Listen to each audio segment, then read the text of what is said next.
Hi, I am Dr. Felice Gersh, your integrative physician located in Irvine, California. I'm here today to continue our dialogue on fasting for women.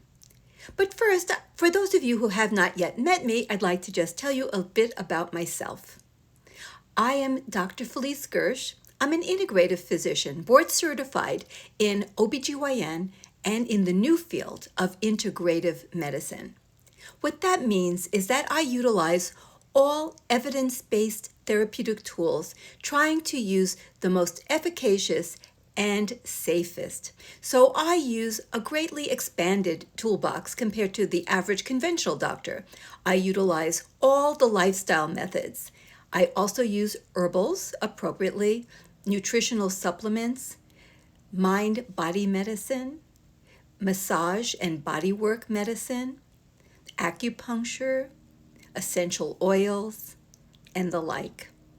So my goal is to try to enable every single one of my patients to have the best life possible.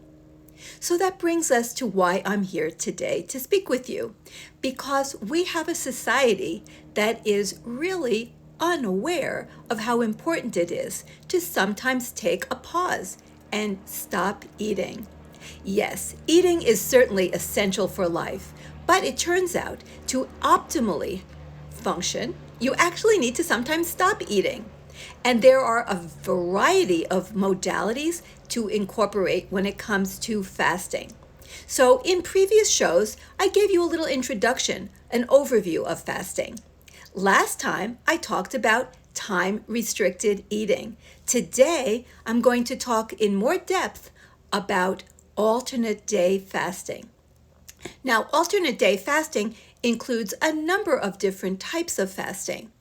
One, the obvious, is that every other day, alternate days, you literally fast. That means you have not one thing to eat that has any calories. So mainly you just drink water every other day. Now, I have to tell you, that is really hard to do for the short time or for a long period of time. So some people came up with this modification called modified alternate day fasting. When you do that, on the day that you would be your fasting day, you actually get to eat, but not very much. Only 25% of your caloric needs for the day. And that varies depending on your caloric needs for the day. So for a man, that is typically estimated to be 500 calories based on a 2,000 calorie day. But for women, especially ones who are small, like myself, we cannot eat that many calories and still have it be within the 25% of our minimum amount of caloric needs for the day. So we may have to go down, instead of 500, maybe as low as 300. So you have to keep that in mind if you're going to do this particular type of fasting. Now, one of the interesting things is that there's been very little research in humans regarding this type of fasting. There are certainly many anecdotal reports. There are books that have been written, in fact, quite a few books. Most of the data, up until fairly recently, has come from animal studies. And you can imagine why. Getting a big group of people to stop eating every other day, or to get them to eat only a small amount every other day for any length of time to actually get any study results that are valid, is not so easy. Recruiting subjects for that type of a study is challenging. Let's talk about the animal studies. That is easy to do. An animal, like a mouse or a rat, you can contain in a cage. You can feed that animal whatever you want, whenever you want. So the data on animals with this type of fasting is quite robust. Many of the studies have actually looked at what they call the gold standard for comparison, which is calorie-restricted eating. Caloric restriction is considered the gold standard for anti-aging dietary intervention. At least it has been up until recently. So they would take rats and give them alternate day fasting or alternate day modified fasts and compare it to another group of control-matched rats that had caloric restriction. And what did they find? Guess what? They found it was quite comparable. Now, that seems really good, right? If you think about it, because if in the long haul, you're going to think, okay, for the rest of my life or for the foreseeable future, I am going to eat very little compared to what I want to eat. Caloric restriction means that you eat less food, fewer calories, yet still getting all the nutritional needs met. It's not easy. Most people who try to do caloric restriction actually end up doing nutrient restriction as well. So that's a problem. Of course, when you feed rats, you can control that sort of thing. So what did they actually compare in terms of the outcome that I said was comparable between the two types of fasting, alternate day, modified, or caloric restriction? They found that there were some really robust improvements in the metabolic status of the rats who were unhealthy. Rats can be made to be obese, hypertensive, have bad cholesterol. It's amazing what you can do with a rat, apparently. I have to tell you the truth. I have never done a single rat study in my life, but I certainly read all about them. So in rat studies, they took rats, made them quite metabolically unhealthy, comparable to, unfortunately, the average American these days. And then they did these kinds of manipulations: alternate day fasting modified, and caloric restriction. They found that they improved every metabolic parameter you can mention. They improved their blood pressure, their insulin status in terms of insulin sensitivity, which improved. Their fasting blood sugars improved. Their lipid profiles improved. Isn't that amazing? Such good results. So, of course, it's time to look at humans. So the first studies on humans were pretty darn limited. They couldn't get the subjects to really commit for a very long study. So they did studies that were like 2 weeks and maybe 3 weeks. And what did they find? Not such great results. People didn't really want to do it. They really needed to get adjusted. And they didn't give them enough time for that. So they did find some of the parameters improved, but not as much as they'd like. How about weight? I didn't mention weight. Well, it turns out that in rats, they did show significant weight loss, but when they did the short-term studies with humans, they didn't find much weight loss. So fast forward, time passed, they were able, I don't know how they did it, they were able to get more study subjects to commit. There was a study that was not published too long ago where they got subjects to commit to 1 year of alternate day fasting with the modification, meaning that they ate 25% or less of their caloric needs for the day. Now, obviously, these are humans. They did not put them in a cage. They did not watch them 24/7. They simply gave them directions. Well, if you know humans, like I know humans, you know they don't always follow directions. So it turned out when they actually looked at it, many, especially in the beginning, many of the subjects in the human study did not follow directions so well. They actually ate too much on their so-called modified fasting days. They went above the 25%.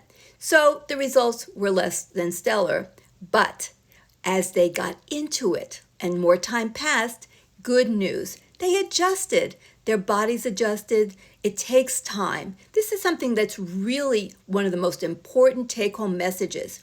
If you try this and you find it really hard, don't give up and don't despair. It takes weeks, really even months, to really get adjusted to the idea of doing alternate day fasting or modified fasting. But once people got adjusted, they actually did well. In fact, they ate fewer calories on the days that they were allowed to eat, and they did not limit what they ate on those days, and they ate fewer calories than was expected. Some of them did eat a little bit too much on the days that were fasting, but as time passed, they ate less. So this is really wonderful news, depending on how you look at it. If you stick with it, it gets easier. You will eat less naturally. You will lose your cravings. They showed this with the time-restricted eating I told you about. When you get into it and you eat a big breakfast, you don't have cravings for the rest of the day. Well, it turns out that alternate day fasting, if you stick it out, will actually become quite easy. And then at the end of a year, they found statistically significant weight loss. It varied, but it was up in the neighborhood of 6 to 8% of excessive body weight they lost. That's wonderful news. Their blood pressures got better. Their lipid profiles got better. Their good cholesterol, and I don't like to use that word, but some of you actually know it by that, HDL, because there actually is no good or bad. It's all about the context and the relationship and so forth. But their HDL, which is also a portion of what is called reverse cholesterol, went up. So they also had improvements in their insulin. This is another very important thing, that they didn't need as much insulin to get their glucose down. So their glucose levels improved and their insulin sensitivity also improved. So this is great news for those of you who have metabolic issues. Now, here's another interesting thing in a different study of people who were not metabolically unhealthy. These were people who were normal weight. And in women, and only in women who did the alternate day fasting, they found that their blood sugars actually went up a bit, their fasting blood sugars. And they did not do as well when it came to insulin sensitivity. So, and men did not have that problem. That men actually had reduced fasting blood sugar and higher insulin sensitivity. So men and women are different. So here's my takeaway from that. If you need to lose weight, if you are metabolically unhealthy, meaning high cholesterol, high blood pressure, insulin resistance, pre-diabetic, if you have any of those kinds of problems, alternate day fasting, whether purely water fasting on the alternate days or the modified fasting where you eat no more than 25% of your caloric needs, is beneficial. If you are normal weight and you are a female, this is possibly not for you. That's something to think about. If your goal is healthy longevity, alternate day fasting for a healthy, normal weight woman may not actually improve her metabolic state. We need more data. This was one study. I don't want to draw broad conclusions from one single study, but it's something to be aware of, and hopefully there will be more studies using females. You know that studies hate to include females. They hate to include females because we are more complex. We have cycles, or we're in menopause, we might get pregnant, we might go on hormones, we might take birth control pills. We are just a bunch of complex groups of people. And study developers, the initiators of all these studies, they want simplicity, they want standardization. They want a control group that's truly going to stay in control. And getting pregnant is not what they're looking for. And going on hormones in menopause to change things is complex. So unfortunately, we women need to actually really demand more studies on us. Now, here's another interesting issue with the alternate day fasting when they had the modification. What time of day should you eat that one, what should it be one meal? Should you space it out over the day? Should you make it into 2 meals or 3 meals? It's only a little bit of food. It's 25% or less of your caloric needs, but it's still something. So when should you eat it? There's actually very little data on that. There was just one study I could find on the subject, and its conclusion was it didn't matter. I find that a little hard to take, because we know that it does matter when you eat in general. So once again, that's one study, but in that one study, the fasting component overrode the when you eat part. But if I'm going to give advice, which I do all the time, here's my advice. Eat your one meal in the morning. If you want to save a couple of bites to have in the evening with a nice cup of tea, around 6 o'clock, okay, fine. Then divide it into 2 meals, with 2/3 of this little bitty meal for breakfast and 1/3 for dinner. But don't do what they said in this article didn't matter because I don't necessarily believe it, and it can't really be in your best interest. Don't just snack with that little bit of food all day long. Don't do that. We know that's not in alignment with your circadian rhythm. Now, what else did we learn about alternate day fasting? Well, there's another modification. It's called the 5-2. In the 5-2, it's not alternate, it's 2 out of 7 days. So that's why they call it the 5-2. 5 days you eat, 2 days you fast. And that too has been modified into the 2 days that are fasting days could also be 25% of caloric needs or less, or could just be a water fast. Now, in terms of the food you choose, if you choose to do the modified fast, please choose fat. Now, I don't mean that you open a tub of lard, nor do I mean that you open a tub of coconut oil or eat a slice of butter. That's not what I mean, by the way, not into just eating butter. What I'm suggesting is you eat healthy foods that are high in fat content, like a macadamia nut, a pecan, some avocado, or my favorite, olives. That is what you should have on your fasting day. Why is that? Because it's a fasting day. A fasting day means that your body is in a fasting type of state, which means you should not be having high levels of glucose and correspondingly high levels of insulin. That is not what we're looking for. So we want to keep our insulin and our glucose levels as low as possible. Of course, I'm not talking about being hypoglycemic. We're not taking an insulin shot, but we want to keep nice, normal at the baseline for normal for glucose levels and insulin levels. That will keep our bodies in a fasting type of state. And remember, breakfast is when our body is most aligned with our circadian rhythm for receiving food. Our gut works better. Our insulin works better. Everything works better when we eat in the morning. So please, I beg of you, when you do if you do the 5-2 or the alternate day fasting and you decide to do the modified form, please eat most of your calories, make them predominantly fat, and eat them predominantly in the morning. There is a lot of popularity with the 5-2, and as you may know, there have been some people, pretty prominent celebrity type people who have reversed diabetes, not late stage diabetes, early diabetes, when the pancreas is still healthy reasonably and functional and can recover.